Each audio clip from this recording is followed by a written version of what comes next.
अस्सलाम वालेकुम रहमतुल्लाहि व बरकातुहू। मेरे मोहतरम साथियों में हूँ हकीम एहसान आदिल।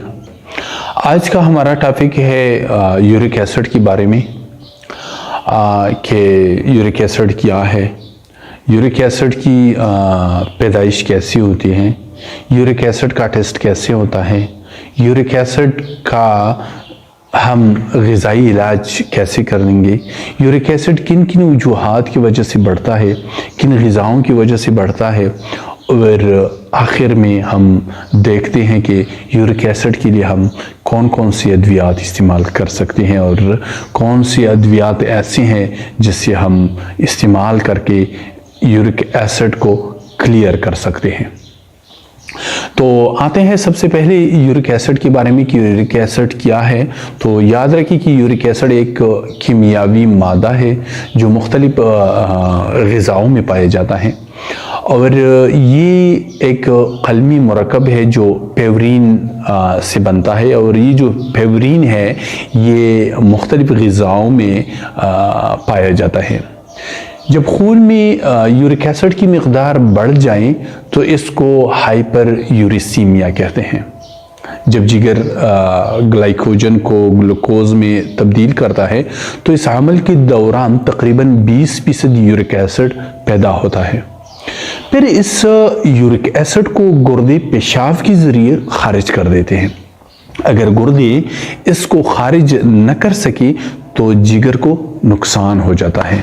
और ये यूरिक एसिड जिगर के रगों में जमा होना शुरू हो जाता है। अब आते हैं इसकी कि यूरिक एसिड की पैदाइश। तो यूरिक एसिड की पैदाइश के बहुत सी वजूहात हैं, जैसे जिनमें सबसे ज़्यादा और सबसे असल वजह जिगर का मेटाबॉलिज्म का अपसेट होना होता है। जब हम कोई ग़िज़ा खाते हैं और ये ग़िज़ा आंतों में चला जाता है, यानी पूरी प्रोसेस हो कि केमोस और किलोस की प्रोसेस से निकल कर के जब ये ग़िज़ा आंतों तक पहुंचता है तो खुराक की कुछ अज्जा ग्लाइकोजन की शक्ल में जिगर की तरफ जाने लगते हैं और कुछ अज्जा एमिनो एसिड में तब्दील हो जाते हैं। इंसुलिन इस ग़िज़ा से ग्लूकोज को खुलियात में धकेल देते हैं, जिससे इंसुलिन भी हमारी खुलियात में जज़ब होकर हमें तवानाई देते हैं, जिससे ज़ाहिरी बात है हमारी जो जिस्म है वो एक्टिव रहने लगता है। तो इस सारे अमल के दौरान कुछ अज्जा ऐसे होते हैं जो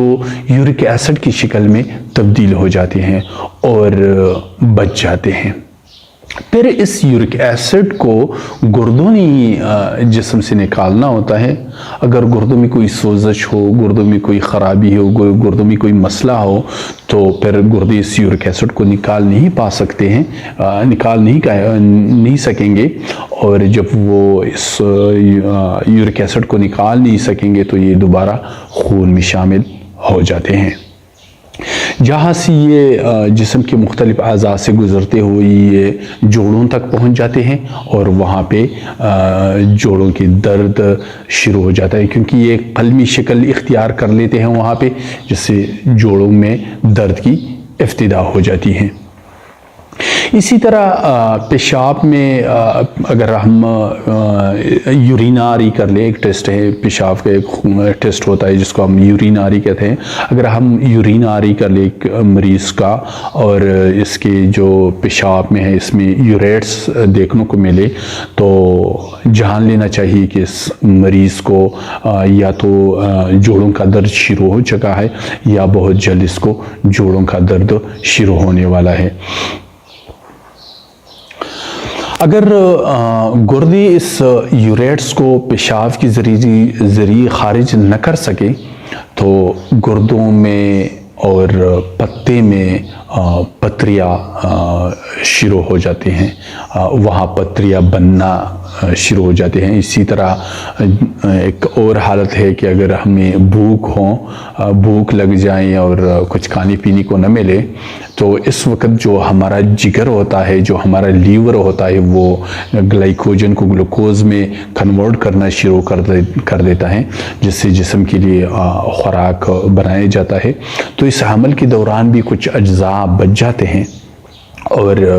یہی اجزاء جو بچ جاتے ہیں وہ یورک ایسڈ ہی ہوتے ہیں۔ پھر یہی اجزاء یعنی یہی یورک ایسڈ ہمارے گردوں نے خارج کرنے ہوتے ہیں، اس لیے ہمیں چاہیے کہ ہماری گردے ٹھیک طرح کام کریں، ہمارے گردوں میں کوئی مسئلہ نہ ہو، ہمارے گردے 100% ٹھیک ہو۔ اب آتے ہیں کہ یورک ایسڈ کا ٹیسٹ، تو یورک ایسڈ کے ٹیسٹ کے لیے خون لیا جاتا ہے اور یہ خون کا ٹیسٹ ہوتا ہے۔ اس میں نارمل مقدار دیکھی جاتی ہے کہ اس میں نارمل مقدار کتنا ہے۔ میل اور فیمیل میں تھوڑی سی ڈیفرنس ضرور ہے، مردوں میں اس کی تقریباً نارمل مقدار 3.4 یعنی 3.4 ملی گرام پر ڈیسی لیٹر سے لے کر 7 ملی گرام پر ڈیسی لیٹر تک ہوتا ہے، جبکہ فیمیل میں یعنی خواتین میں اس کی مقدار جو نارمل مقدار ہے، نارمل ویلیو ہے، وہ 2.4 یعنی 2.4 ملی گرام پر ڈیسی لیٹر سے 6 ملی گرام پر ڈیسی لیٹر تک ہوتا ہے۔ اگر نارمل مقدار سے بڑھ جائے تو مردوں میں اکثر جوڑوں کے امراض یعنی ان کے گھٹنوں میں مسئلے شروع ہو جاتے ہیں، درد شروع ہو جاتے ہیں، جبکہ خواتین میں یعنی فیمیل میں نقرس کا مسئلہ شروع ہو جاتا ہے، ان کی جو چھوٹے جوڑ ہوتے ہیں وہاں ان کو درد شروع ہونے لگ جاتے ہیں۔ لیکن ہمارے استاد پروفیسر ڈاکٹر اشرف شاکر دامت برکاتہم ان کے مشاہدے کے مطابق اور ان کی بہت بڑی ریسرچ کے بعد انہوں نے ایک کلیئر کٹ لکھا ہے اپنے کتاب میں مشیری طب میں، وہ لکھتے ہیں کہ اگر یورک ایسڈ کی مقدار 5 ملی گرام پر ڈیسی لیٹر سے تک پہنچ جائے تو یاد رکھیے کہ مردوں اور خواتین میں